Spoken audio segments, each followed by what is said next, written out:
باللہ من الشیطان الرجیم بسم اللہ الرحمن الرحیم انا انزلناہ فی لیلۃ القدر وما ادراک ما لیلۃ القدر لیلۃ القدر خیر من الف شہر تنزل الملائکۃ والروح فیہا باذن ربہم من کل امر سلام ہی حتی مطلع الفجر۔ شب قدر رمضان کے آخری عشرہ میں ایک رات آتی ہے، اس کو شب قدر کہتے ہیں۔ حضرت عائشہ صدیقہ رضی اللہ تعالیٰ عنہ فرماتی ہیں کہ جب رمضان کا آخری عشرہ شروع ہوتا تو نبی علیہ السلام بہت مستعد ہو جاتے اور اپنے گھر والوں کو جگار کر ہوشیار فرماتے، عبادت کے لیے تیار فرماتے۔ ایک حدیث میں ہے کہ نبی کریم صلی اللہ علیہ وسلم رمضان کے آخری عشرے میں عبادت میں جتنی کوشش کرتے دوسرے دنوں میں اتنی نہیں فرماتے۔ اس رات میں غروب آفتاب سے لے کر صبح صادق تک اللہ تعالیٰ کی خاص تجلی ہوتی ہے۔ تو بہرحال اس رات کے متعلق بہت سی باتیں علماء نے فرمائی ہیں۔ شیخ عبدالحق محدث دہلوی کہتے ہیں کہ اسی رات میں فرشتوں کی پیدائش ہوئی لیلہ قدر میں، اور اسی رات میں آدم علیہ السلام کا مادہ اور مٹیریل جمع ہونا شروع ہوا۔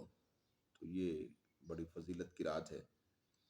اور ایک روایت میں آتا ہے کہ اسی رات میں حضرت عیسیٰ علیہ السلام کو آسمانوں پر اوپر اٹھایا گیا، اور اسی رات میں بنی اسرائیل کی توبہ قبول ہوئی۔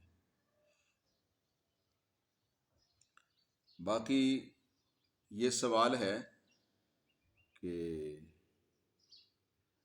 یہ کیوں عطا کی گئی ہے یہ رات؟ تو اس سلسلہ میں ایک حدیث میں ہے کہ نبی کریم صلی اللہ علیہ وسلم نے ایک دن بنی اسرائیل کے ایک شخص کا عبادت گزار کا ذکر کیا کہ وہ 1000 مہینہ تک اللہ کے راستے میں جہاد کرتا رہا، 1000 مہینہ تک گزشتہ کسی امت میں۔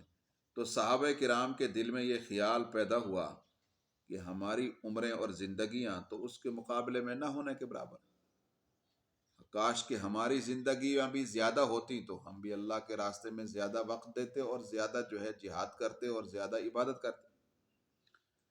تو اس پر اللہ تعالیٰ نے شب قدر عطا فرمائی، فرمایا یہ 1000 مہینوں سے افضل اور مرتبے میں بڑھی ہوئی ہے۔ 1000 مہینوں کے 83 سال 4 مہینے ہوتے، تو لہٰذا بے شک ہم نے فرمایا قرآن مجید کو شب قدر میں نازل کیا ہے۔ یہ نزول قرآن کی یاد بھی ہے، گویا نزول قرآن کی یاد بھی۔ اور آپ کو کچھ معلوم ہے کہ شب قدر کتنی بڑی چیز ہے؟ فرمایا شب قدر 1000 مہینوں سے بہتر ہے۔ اس رات میں فرشتے اور جبرائیل امین اپنے رب کے حکم سے ہر خیر کے حکم کو لے کر زمین کی طرف اترتے ہیں، اور یہ رات سراپا سلامتی ہے، اور یہ رات انہی برکتوں کے ساتھ خاص ہے جو اللہ نے بیان فرمائی، طلوع فجر تک یہ رہتی ہے۔ تو فرمایا اللہ تعالیٰ کے نزدیک زیادہ زندگی یا کم زندگی یہ کوئی معنی نہیں رکھتی۔ اللہ تعالیٰ نے اپنی قدرت سے ایک رات کے دامن کو اتنا وسیع کر دیا ہے کہ اس کے مقابلے میں 1000 مہینوں کی بھی کوئی حقیقت نہیں۔ یہ اللہ کی قدرت کا شاہکار بھی ہے شب قدر۔ تو یہ امت محمدیہ صلی اللہ علیہ وسلم پر بڑا انعام ہے، اور نبی کریم صلی اللہ علیہ وسلم اس رات کے لیے اس کی تلاش میں بے تاب رہتے تھے۔ تو ہمیں بھی آپ کی اتباع میں اس رات کی قدر کرنی چاہیے، کیونکہ نزول قرآن بھی اسی رات میں ہوا، ملائکہ کا نزول بھی ہوتا ہے، 1000 مہینوں سے زیادہ فضیلت بھی ہے اس کی، اور صبح صادق تک خیر و برکت، امن و سلامتی کی بارش بھی اس رات کے اندر ہوتی رہتی ہے۔ اللہ ہمیں اس کی سلامتی، خیر و برکت اور اس کی فضیلت نصیب فرمائے۔